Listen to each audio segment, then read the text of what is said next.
నమస్తే welcome to A1 TV Telugu news updates చూద్దాం. పెద్దపల్లి జిల్లా కేంద్రంలోని ప్రభుత్వ జూనియర్ కళాశాల మైదానంలో 58వ తెలంగాణ రాష్ట్ర స్థాయి సీనియర్ ఖోఖో పోటీలను జిల్లా కలెక్టర్ కోయ శ్రీహర్ష జ్యోతి ప్రజ్వలన చేసి ప్రారంభించారు. గ్రామీణ క్రీడ అయిన ఖోఖోను మాటల మీద నిర్వహించడం అభినందనీయమని కలెక్టర్ అన్నారు. ఆటల వల్ల శారీరక మానసిక దృఢత్వం లభిస్తుందని తెలిపారు. నాతి కృష్ణమూర్తి గారు మాట్లాడుతూ ఖోఖో మట్టి నుండి మ్యాట్ వరకు ఎదిగిందని 2036 ఒలింపిక్స్ లో చేర్చేందుకు కృషి జరుగుతోందని ప్రస్తుతం ఈ క్రీడను ప్రపంచంలో 57 దేశాలకు విస్తరించాలని తెలిపారు. 2026 జనవరిలో హనుమకొండ జిల్లా కాజిపేట రైల్వే స్టేడియంలో జాతీయ స్థాయి సీనియర్ ఖోఖో పోటీలు నిర్వహించనున్నట్లు తెలిపారు. ఆదిత్య పెద్దపల్లి జిల్లాలో ఖోఖో సంఘం ప్రధాన కార్యదర్శి డాక్టర్ ఈ పోటీలో 350 క్రీడాకారులు 40 మంది టెక్నికల్ అఫీషియల్స్ 40 మంది రాష్ట్ర జిల్లా సంఘం బాధ్యులు పాల్గొన్నారు. పురుషులకు ఇండియన్ మిషన్ స్కూల్లో, మహిళలకు గాయత్రి కళాశాలలో వసతి ఏర్పాట్లు చేశారని చెప్పారు.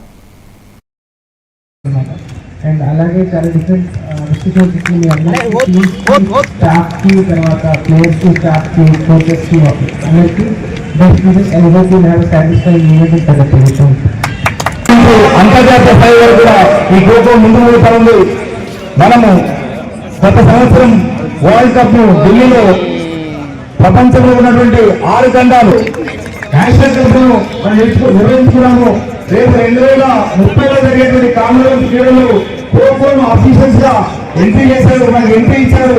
భవిష్యత్తులో మనము ఒలింపిక్ లో కూడా ఆడేటువంటి అవకాశం ఖోఖో ప్రపంచంలో కూడా 72 దేశాలు ఆడేటువంటి అవకాశం కూడా ఈ ఇండియా నుంచి కోచెస్ పంపించి ఖోఖో ఫెడరేషన్ ఆఫ్ ఇండియా వాళ్ళు దీనికోసం నిరంతరం కృషి చేస్తూ ఉన్నందుకు తెలంగాణ ఖోఖో సంఘం పక్షాన ఖోఖో ఫెడరేషన్ ఆఫ్ ఇండియాకు ధన్యవాదాలు తెలియజేస్తున్నాం.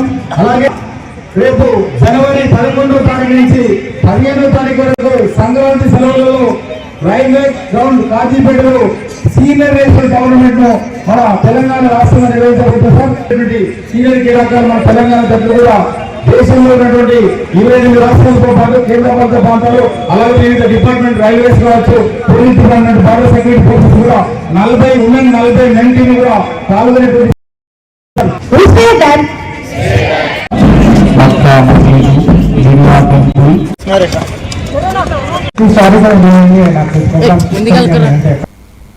కాకినాడ జిల్లా కోటనందూరు మండలం అప్పలరాజుపేట గ్రామంలో శ్రీ శ్రీ శ్రీ మరిడిమాంబ అమ్మవారి జాతర మహోత్సవాలు వైభవంగా జరిగాయి. ఉదయం నుంచి భక్తులు పెద్ద ఎత్తున వచ్చి అమ్మవారికి పసుపు కుంకుమలతో పాటు ఉపహారాలు సమర్పించారు. గ్రామమంతా రంగురంగుల విద్యుత్ దీపాలతో అలంకరించబడి ఆధ్యాత్మిక శోభ సంతరించుకుంది. ఘనంగా బాణసంచ కాల్చారు. ఆలయ నిర్వాహకులు మాట్లాడుతూ ప్రతి సంవత్సరం నాగుల చవితి అనంతరం మొదటి గురువారం ఈ పండుగ నిర్వహిస్తామని, దేశ విదేశాల్లో ఉన్న గ్రామస్తులు వచ్చి అమ్మవారిని దర్శించుకుని తీర్థ ప్రసాదాలు స్వీకరిస్తారని తెలిపారు. గ్రామమంతా ఐక్యతతో ఈ పండుగ నిర్వహిస్తామని చెప్పారు. 3 రోజుల పాటు జరిగే ఈ ఉత్సవాల్లో మొదటి రోజు బుర్రకథ, రెండో రోజు డీజే డ్యాన్స్, బేబీ డ్యాన్స్ మరియు 3వ రోజు సత్య హరిశ్చంద్ర పౌరాణిక నాటకం, సాంస్కృతిక కార్యక్రమాలు జరగనున్నాయి. ఈ కార్యక్రమంలో సూర్ల సావిత్రి సింహాద్రి, భీమిరెడ్డి అప్పలనాయుడు, బంగారు సూర్యప్రకాష్, భీమిరెడ్డి జగదీష్, పోతల శ్రీనివాస్ మరియు పెద్ద ఎత్తున భక్తులు పాల్గొన్నారు.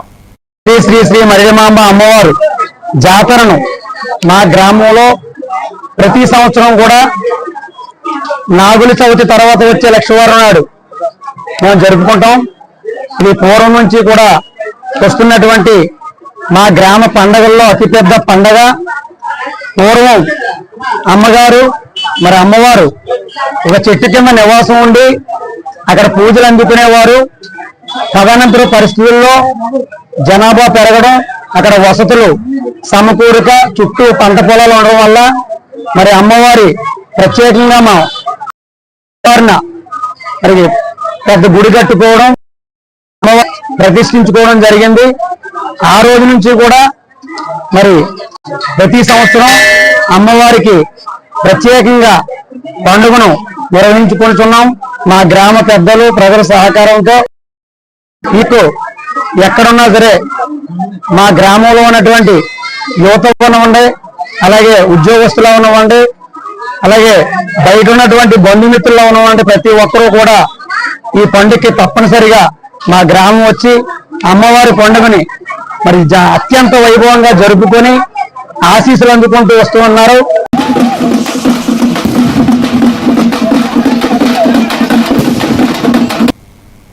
ఏలూరు ఏలూరు జిల్లాల పునర్విభజన కార్యక్రమంలో భాగంగా నూజివీడు నియోజకవర్గాన్ని ఎన్టీఆర్ జిల్లాలో కలుపుతూ మంత్రివర్గ ఉపసంఘం నిర్ణయం తీసుకున్నట్లు వచ్చిన వార్తలపై నూజివీడు ప్రజలు విద్యార్థులు హర్షం వ్యక్తం చేశారు. ఈ సందర్భంగా త్రివిధ ఇంగ్లీష్ మీడియం హై స్కూల్లో Kumar English medium high school విద్యార్థులు థ్యాంక్ యూ సీఎం సార్ అంటూ నినాదాలు చేస్తూ ప్లకార్డులతో ర్యాలీ నిర్వహించారు. పట్టణంలోని చిన్న గాంధీబొమ్మ సెంటర్లో మనవాహారం ఏర్పాటు చేసి ముఖ్యమంత్రికి స్థానిక ఎమ్మెల్యే మంత్రి కొలుసు పార్థసారథికి ధన్యవాదాలు తెలిపారు. గత ఎన్నికల పర్యటనలో ముఖ్యమంత్రి ఇచ్చిన హామీ మేరకు ప్రభుత్వం ఏలూరు జిల్లా పరిధిలో ఉన్న నూజివీడును ఎన్టీఆర్ జిల్లాలోకి మారుస్తారనే వార్తలపై పట్టణ ప్రజలు సంతోషం వ్యక్తం చేశారు. కుమార్ విద్యా సంస్థల చైర్మన్ పిన్నమనేని వెంకట కుమార్ ఆధ్వర్యంలో చిన్న గాంధీ బొమ్మ సెంటర్లో మానవాహారం ఏర్పాటు చేశారు. ఈ కార్యక్రమంలో సిద్ధార్థ విద్యా సంస్థల చైర్మన్ రవికుమార్, సీనియర్ పాత్రికేయుడు మలిపూడి రాజశేఖర్ సహా పలువురు పట్టణ ప్రముఖులు పాల్గొన్నారు. 100% మంది పబ్లిక్ అంతా కూడా చాలా సంతోషంగా ఉన్నాము. ఈ సందర్భంగా ముఖ్యమంత్రి వర్యులు నారా చంద్రబాబు నాయుడు గారికి ధన్యవాదాలు తెలియజేస్తున్నాము. శిరస్సు వంచి నమస్కరిస్తున్నాము. ఆయన చేసిన మేలు తరతరాలకి భావి భారత నూజివీడు పౌరులకి మరువలేనిది, మరుపురాందని తెలియజేస్తున్నాం.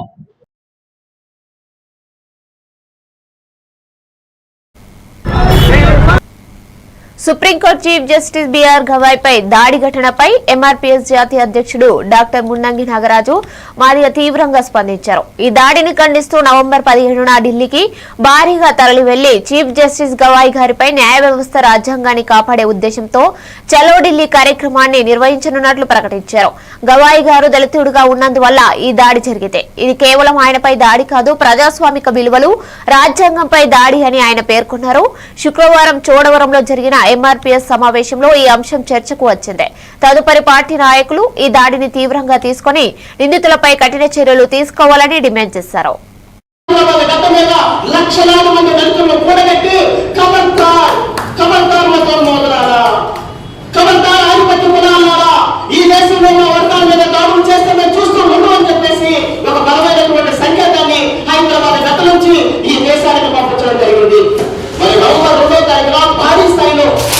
2వ తారీఖున లక్షలాది మంది వరకు దళితుల యొక్క ఆత్మగౌరవాన్ని హైదరాబాద్ గతం మీద ఘనంగా చాటు చెప్పడం కూడా జరిగింది. మళ్ళా తర్వాత ఎక్కడైతే దాడి జరిగిందో, ఎక్కడైతే గవాయ్ గారికి అవమానం జరిగిన చోటే గవాయ్ గారిని ఈ దేశంలో తలెత్తుకొచ్చే ఉద్దేశంతో హైదరాబాద్ గతం మీద నవంబర్ 10వ తారీఖున ఈ దేశంలో ఉన్నటువంటి దళితులందరూ కూడా కూడగట్టి గవాయ్ గారికి మద్దతుగా హైదరాబాద్ గతం మీద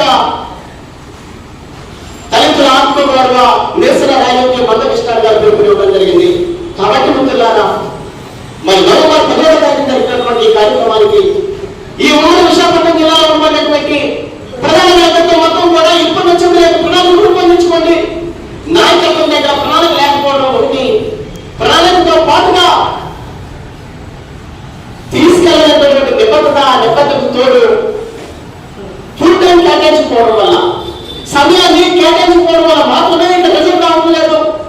మన జిల్లా హైదరాబాద్ లాంటి కార్యక్రమానికి ఎంతో బలమైనటువంటి కేంద్రం ఉమ్మడి విశాఖపట్నం జిల్లాలోనే అనకాపల్లి జిల్లా అయితే ఒకనాడు ఎంఆర్పీఎస్ కుటుంబానికి గుండెకాయ జిల్లా ఈ అనకాపల్లి జిల్లా. మరి ఈ జిల్లా నుండి నలుగురు రావడం ఏంటి? ఈ దేశంలో గద్వాల్ జిల్లా ఎస్పీ కార్యాలయ ప్రాంగణంలో వందే మాతరం గీతం 150 ఏళ్ల వేడుకలు ఘనంగా జరిగాయి. జిల్లా ఎస్పీ టి శ్రీనివాసరావు ఐపీఎస్ మాట్లాడుతూ వందే మాతరం కోట్లాది భారతీయుల హృదయాల్లో జాతీయతకు శాశ్వత ప్రతీకగా నిలిచిందన్నారు. అదనపు ఎస్పీ కె శంకర్ మాట్లాడుతూ ఈ గీతం స్వాతంత్ర సమరానికి ఆత్మస్ఫూర్తి అని పేర్కొన్నారు. బంకిం చంద్ర చటర్జీ రచించిన ఆనందమఠంలో పుట్టిన ఈ గీతం 1950లో జాతీయ గేయంగా ఆమోదించబడింది. ఈ కార్యక్రమంలో పోలీసు అధికారులు, సిబ్బంది, షీ టీం సభ్యులు పాల్గొన్నారు.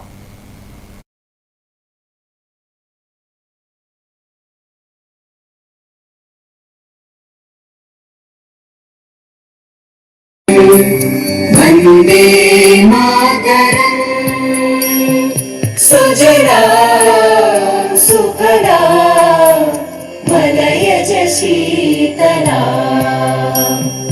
సస్యశ్యామలా మాతరం వందే మాతరం శుభ్రజ్యోత్స్నా పులకితయామినీ कुसुमित द्रुमदल शोभिनी सुहासिनी सुमधुर भाषिणी सुखदां वरदां సిద్దిపేట జిల్లా గజ్వేల్ ఇందిరా పార్క్ చౌరస్తాలో వందే మాతరం గీతం రచించి 150 సంవత్సరాలు పూర్తయిన సందర్భంగా ఘనంగా వందే మాతరం గీతాలాపన నిర్వహించారు. ఈ సందర్భంగా డాక్టర్ నరేష్ బాబు మాట్లాడుతూ బంకిం చంద్ర చటర్జీ రచించిన వందే మాతరం గీతం దేశ ప్రజల్లో దేశభక్తి జాతీయత స్ఫూర్తిని నింపిందన్నారు. ఆ జాతీయ ఆత్మను కొనసాగిస్తూ సమైక్యతతో దేశ అభివృద్ధికి ప్రతి ఒక్కరూ కృషి చేయాలని పిలుపునిచ్చారు. యువత విద్యార్థులు వందే మాతరం స్ఫూర్తిని సజీవంగా ఉంచాలని సూచించారు. కార్యక్రమంలో గజ్వేల్ ప్రముఖులు, వ్యాపారులు, హిందూ సోదరులు, రాజకీయ నాయకులు, ఉపాధ్యాయులు, విద్యార్థులు పాల్గొన్నారు.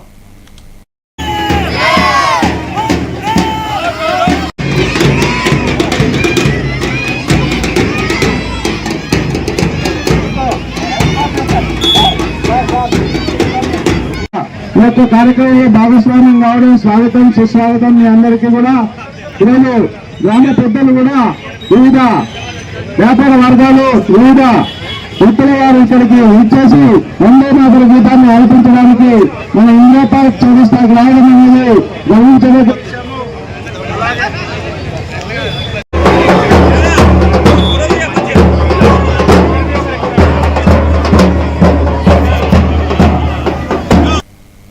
పెద్దపల్లి జిల్లా జూనియర్ కళాశాల మైదానంలో తెలంగాణ సీనియర్ ఇంటర్ జిల్లా ఖోఖో ఛాంపియన్షిప్ పోటీల ప్రారంభోత్సవ కార్యక్రమం ఘనంగా జరిగింది. ఈ సందర్భంగా జిల్లా కలెక్టర్ కోఎస్ శ్రీహర్ష పాల్గొని క్రీడా స్ఫూర్తితో పోటీలను విజయవంతంగా నిర్వహించాలని సూచించారు.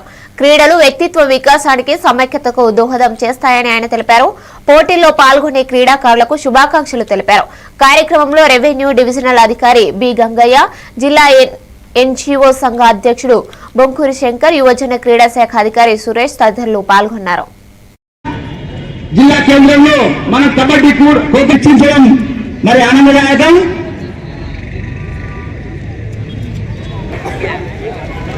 మరి ముఖ్య అతిథులు మన పార్టీ ద్వారా వారికి స్వాగతం ఉంటుంది. గవర్నమెంట్ కానీ ప్రెసిడెంట్స్ వాళ్ళందరి టీంకి అభినందనలు, కంగ్రాచులేషన్స్ అండి. చాలా తక్కువ టైంలో చేసినట్టున్నారు, చూడటానికి వెరీ ఇంప్రెసివ్ అన్నమాట. అలాగే చాలా డిఫరెంట్ డిస్ట్రిక్ట్ స్టాఫ్కి, తర్వాత ప్లేయర్స్కి, స్టాఫ్కి, కోచెస్కి అందరికీ సాటిస్ఫై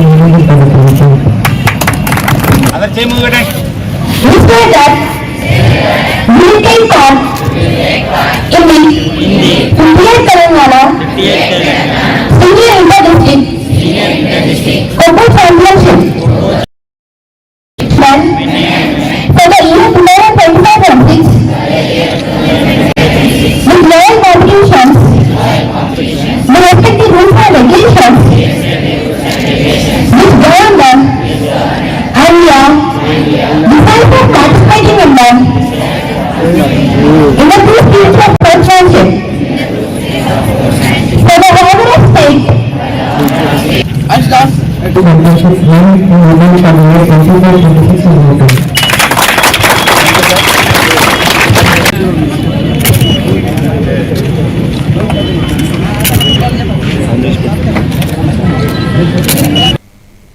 జూబ్లీహిల్స్ ఉప ఎన్నికల్లో ఎన్ని కుట్రలు చేసినా ఎగిరేది కాంగ్రెస్ జెండానని రాష్ట్ర ఐటీ పరిశ్రమల శాఖ మంత్రి దుద్దిళ్ల శ్రీధర్ బాబు అన్నారు.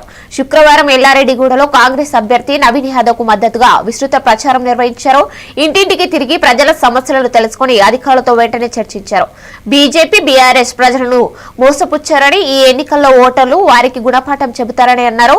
బీఆర్ఎస్ 9 ఏళ్ల పాలనలో హైదరాబాద్ అభివృద్ధి నిలిచిపోయిందని విమర్శిస్తూ రాష్ట్ర ప్రభుత్వం అమలు చేస్తున్న అభివృద్ధి సంక్షేమ పథకాలను ప్రజలకు వివరించారు. సిటీని డెవలప్ చేయాలా, ఇది కేవలం వెస్ట్ అంటేనే హైదరాబాద్ కాదు, హైదరాబాద్ అంటే హైదరాబాద్ లోపటి ప్రాంతం, 4 దిక్కుల ప్రాంతం డెవలప్ చేయాలి. అదేవిధంగా ఒక సిటీ ఆ రోజు హైదరాబాద్, సికింద్రాబాద్, మళ్ళా సైబరాబాద్ వస్తే మీరందరూ కూడా ఆలోచన చేయండి. దీర్ఘకాలిక ప్రణాళికలు గత ప్రభుత్వం చేయలేదు, స్వల్పకాలికంగా ఒక ఫసాడ్ క్రియేట్ చేసి పోయే ప్రయత్నం చేశారు. సో ఇప్పుడు మీరు పెద్దలు అన్నట్టు భావితరాలకు ఏమి ఇస్తున్నాము అనే ఆలోచన చేయాలి. దాని క్రమంలోనే ఒక ఫ్యూచర్ సిటీ అని ఏర్పాటు చేసుకొని దాదాపు 30,000 ఎకరాల్లో కొత్త సిటీ నిర్మాణం. కేవలమే పైసలు ఉన్న వాళ్ళకి కాదు, అక్కడ మధ్యతరగతి, అప్పర్ మిడిల్ క్లాస్, డెఫినెట్లీ కింద స్థాయి కూడా, ఇవన్నీ కూడా వస్తే వీరందరికీ కూడా రెసిడెన్షియల్ కాలనీస్ కానీ, స్కూల్స్ కానీ, అక్కడ చిన్న పరిశ్రమలు కానీ అన్నీ ఏర్పాటు చేయడానికి జోనలైజేషన్ చేస్తూ ఉన్నాం. సిటీకి సంబంధించి Kolluru KCR Nagar double bedroom colony వాసుల ఆత్మీయ సమ్మేళనంలో పాల్గొన్న మాజీ మంత్రి హరీష్ రావు కాంగ్రెస్ ప్రభుత్వంపై ముఖ్యమంత్రి రేవంత్ రెడ్డిపై తీవ్ర విమర్శలు చేశారు. కాంగ్రెస్ సభకు కుర్చీలు ఖాళీగా ఉండగా తమ సభకు 3 సార్లు కుర్చీలు తెప్పించినా సరిపోలేదన్నారు. కేసీఆర్ కట్టించిన డబుల్ బెడ్రూమ్ ఇళ్ల గొప్పతనాన్ని గుర్తు చేస్తూ నిరుపేదలకు ఆత్మగౌరవంతో కూడిన జీవితాన్ని ఇచ్చింది కేసీఆర్ అని అన్నారు. కేసీఆర్ కు ఓటు వేయాలని కాలనీ వాసులను కోరారు. కాంగ్రెస్ హామీలు, పథకాలు అమలు కావడం లేదని, ధరలు పెంచి కమిషన్లు దండుకున్నారని విమర్శించారు. మాగంటి గోపీనాథ్ భార్య ఖండీలను కూడా కాంగ్రెస్ రాజకీయం చేసిందని ఆరోపించారు. రేవంత్ రెడ్డి హైదరాబాద్ లో ఇల్లు కట్టకపోగా ఉన్న ఇళ్లను కూల్చాడని అన్నారు. ముస్లింలపై రేవంత్ చేసిన అనుచిత వ్యాఖ్యలపై క్షమాపణ చెప్పాలని డిమాండ్ చేశారు. జూబ్లీహిల్స్ ఎన్నికల్లో కారు గుర్తుకు ఓటు వేసి కాంగ్రెస్ వారిని కనుమరుగు చేయాలని పిలుపునిచ్చారు.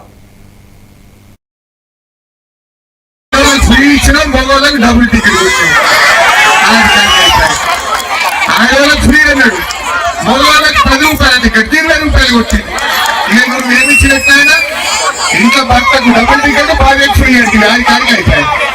ఇంత బోగస్, పూరా బోగస్ బాగా అన్ని అబద్ధాలు చెప్పుకుంటూ వచ్చిండు రేవంత్ రెడ్డి. అందువల్ల ఒక్కటే ఆలోచించండి, ఇవాళ వికాసం గెలవాలన్నా విధ్వంసం గెలవాలన్నా. ఇవాళ ఈ ఇల్లు 1,00,000 డబుల్ బెడ్రూమ్ ఇల్లు కేసీఆర్ కట్టి హైదరాబాద్ లో. రేవంత్ రెడ్డి జూబ్లీహిల్స్ హైదరాబాద్ లో ఒక్క ఇల్లు కట్టినా ఎక్కడ కట్టినా చూపి నీ తమ్ముంటే एक घर बने कहीं एक घर रेवंत रेड्डी बनाया, घर तो नहीं बने हैं लेकिन 1,00,000 घर हाइड्रा के नाम पे तोड़ दिया है रेवंत रेड्डी.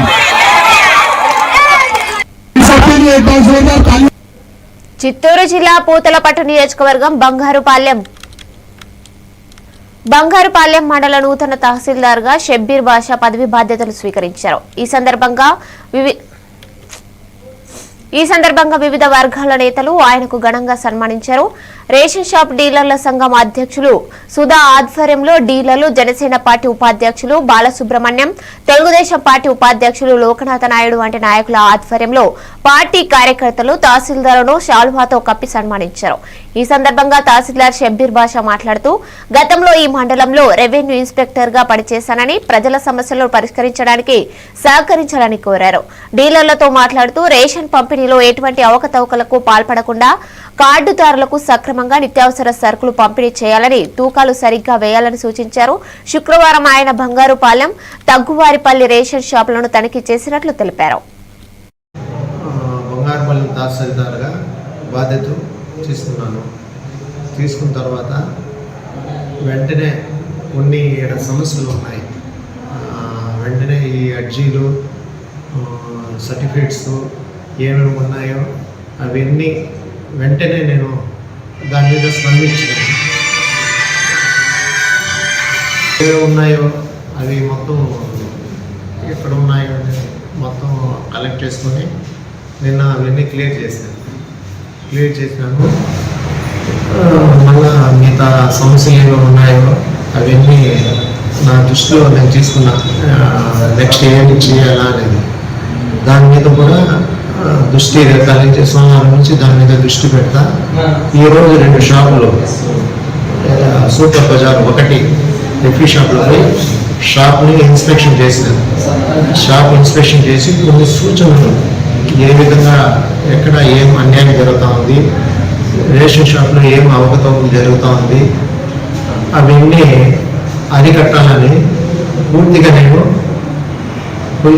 ఇన్స్పెక్షన్ చేశాను. అక్కడ కొన్ని సమస్యలు ఉన్నాయి, అది నా దృష్టికి వచ్చింది. మొదటి టూరి ఫస్ట్ టైం వందే మాతరం గీతానికి 150 సంవత్సరాలు పూర్తయిన సందర్భంగా పశ్చిమ గోదావరి జిల్లా తణుకులో తారకపురి లయన్స్ క్లబ్ ఆధ్వర్యంలో Siddhartha college students Lions club సభ్యుల మధ్యన ప్రత్యేక కార్యక్రమం జరిగింది. ప్రెసిడెంట్ పవన్ కుమార్ ఆధ్వర్యంలో జరిగిన ఈ కార్యక్రమంలో పాల్గొన్న వావిలాల సరళాదేవి మాట్లాడుతూ బంకిం చంద్ర చటర్జీ రచించిన ఈ గేయం 150 ఏళ్లుగా ప్రతి ఒక్కరిలో దేశభక్తిని, మాతృభూమి యొక్క గొప్పతనాన్ని నింపుతోందన్నారు. స్వాతంత్ర సమర యోధులకు ఈ గీతం స్ఫూర్తిదాయకంగా నిలిచిందని, స్వాతంత్రం రావడానికి ఈ గేయమే మూల కారణమని ఆమె కొనియాడారు. ప్రెసిడెంట్ పవన్ కుమార్, సెక్రటరీ రామ్ కుమార్ ఈ గేయం యొక్క గొప్పతనం, అర్థం ప్రతి విద్యార్థి తెలుసుకోవాలని వివరించారు. సెక్రటరీ రామ్ కుమార్ గేయాన్ని ఆలపిస్తూ అందరి చేత పాడించారు. ఈ కార్యక్రమంలో లయన్స్ సభ్యులు కె శ్యామల, ఒత్తుల రమణ, వి జ్యోతి, సిద్ధార్థ గ్రంథాలయం యాజమాన్యం, స్టూడెంట్స్ తదితరులు పాల్గొన్నారు. కలిసి ఈరోజు ఇక్కడ స్వతంత్రానికి ఎవరైతే మనకి పోరాడి మనందరం ఇంత స్వేచ్ఛగా ఆనందంగా ఉండడానికి కారకులైన ఈ స్వతంత్ర సమరయోధుల ముందు ఈరోజు ఈ గీతాన్ని ఆలపించి మరి మనందరం కూడా గీతాన్ని మనకి అందించిన చంద్ర చటర్జీ గారికి ప్రత్యేకమైన నమస్కారాలు. మరి ముందు ఆయనకి మనందరం నమస్కరించుకుంటూ ఆ గీతాన్ని ఆలపిస్తూ మరి ఆ గీతం యొక్క గొప్పతనం గురించి చెప్పుకోవాలంటే ఎంతైనా సరిపోతుంది. మరి 150 సంవత్సరాలు అయినప్పటికీ ఆ గీతాన్ని ఇప్పటికీ కూడా మనందరం కూడా మరవలేకపోతున్నాం. ఒక విధంగా చెప్పాలంటే అటువంటి గీతం 150 సంవత్సరాలైనా ఇప్పటికీ మరొకరు అటువంటి గీతాన్ని రాయలేకపోయారు, పాడలేకపోయారు. అంత గొప్ప గీతం. ఆ గీతం దేశభక్తిని, మాతృత్వాన్ని, మన దేశ ప్రగతిని, ముఖ్యంగా చెప్పాలంటే మన దేశంలో అనేక కులాలు మతాలు ఉన్నప్పటికీ అందరినీ ఏకత్వంతో ఏకతాటితో నడపడానికి కారకమైన ముఖ్య భూమి పోషించిన పాట వందే మాతరం గీతం. అంత గొప్ప గీతం. మరి కాశ్మీర్ నుంచి కన్యాకుమారి వరకు ప్రతి ఒక్కరూ కూడా పశ్చిమ గోదావరి జిల్లా భీమవరం పట్టణంలోని ప్రముఖ ఇలవేలుపు శ్రీ మావుల్లమ్మ అమ్మవారి దేవస్థానంలో మాలాధార దీక్షలు ఘనంగా ప్రారంభమయ్యాయి. ఆశ్వయుజ పౌర్ణమి నాడు మండల దీక్షలు ప్రారంభం కాగా అర్ధమండల దీక్ష అనంతరం పాదమండల దీక్షల మాలాధారను ప్రధాన అర్చకులు బ్రహ్మశ్రీ మద్దిరాల మల్లికార్జున శర్మ కలశపాస్తన పూజతో ప్రారంభించారు. ఈ సందర్భంగా మొత్తం 255 మంది భక్తులు దీక్షమాలలు ధరించారు. ఈసారి యువతీ యువకులు, చిన్నపిల్లలు గణనీయ సంఖ్యలో మాలధారలు చేపట్టడం విశేషం. శుక్రవారం మాలధారణ భక్తుల ఆధ్వర్యంలో 1,00,000 వత్తుల దీపాలంకరణ నిర్వహిస్తున్నామన్నారు. ఈ నెల 9వ తేదీ సాయంత్రం భారీ పడిపూజ ఉంటుందని, దీక్ష విరమణ ఈ నెల 16వ తేదీ ఆదివారం జరపబడుతుందని దేవస్థానం అసిస్టెంట్ కమిషనర్ బుద్ధ మహాలక్ష్మి నగేష్ తెలిపారు.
ప్రజలు ఆరోగ్యవంతమైన జీవితానికి సేంద్రియ ఉత్పత్తుల వినియోగం ఎంతో మేలు చేస్తుందని deputy speaker Kanumuri Raghurama Krishnam Raju, public accounts committee chairman MLA Pulaparthi Ramanjaneyulu, collector Nagarani అన్నారు.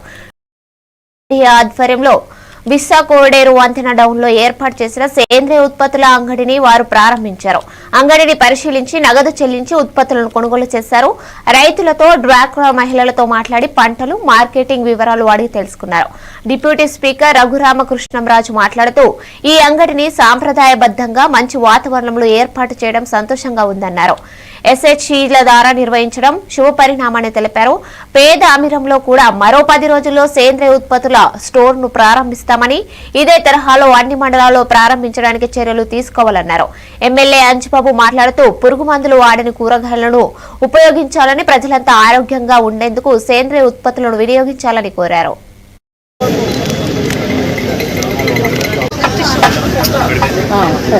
చిన్న పండ్లు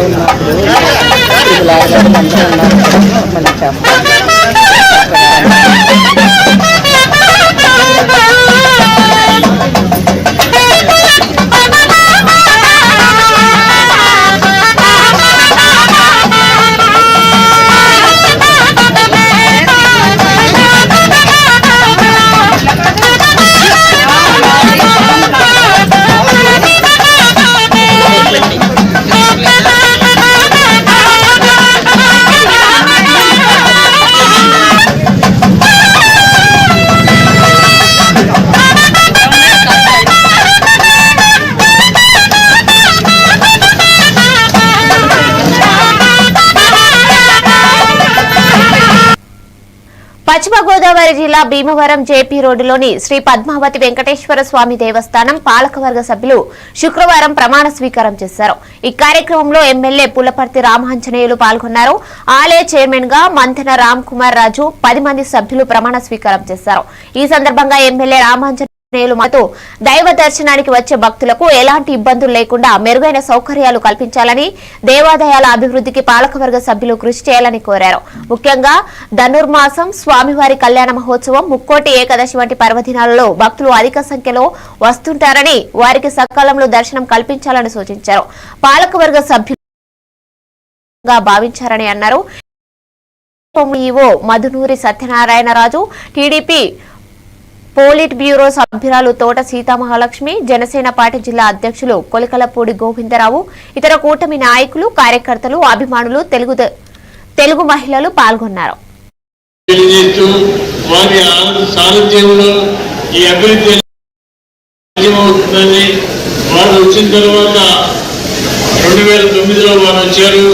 వచ్చిన కానీ ఇప్పటి వరకు కూడా అభివృద్ధి విషయంలో సభ్యుల సహకారంతో దేవాలయాన్ని అన్ని రంగాల్లో కూడా అభివృద్ధి పడతాలని కోరుకుంటూ నాకు ఈ అవకాశం ఇచ్చి మీ అందరికీ కూడా నమస్కరిస్తూ సెలవు తీసుకుని జై హింద్.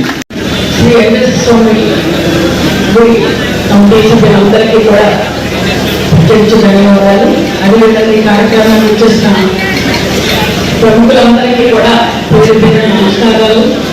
అదేవిధంగా ఈ కార్యక్రమానికి ముఖ్య అతిథిగా చేస్తున్న ఎమ్మెల్యే అంజిబాబు గారికి, వేదిక మీద నా గౌరవ నాయకులకు, భక్తులకు, ప్రతి ఒక్కరికి ధన్యవాదాలు తెలియజేస్తున్నాను. మరి ఈ గుడి చాలా పవిత్రమైంది. ముఖ్యంగా దీనికి శ్రీ మంత్రి రామ్ కుమార్ రాజు గారు వ్యవహరించడానికి నిర్ణయించారు. ఇవి updates. Keep watching A1 TV Telugu news.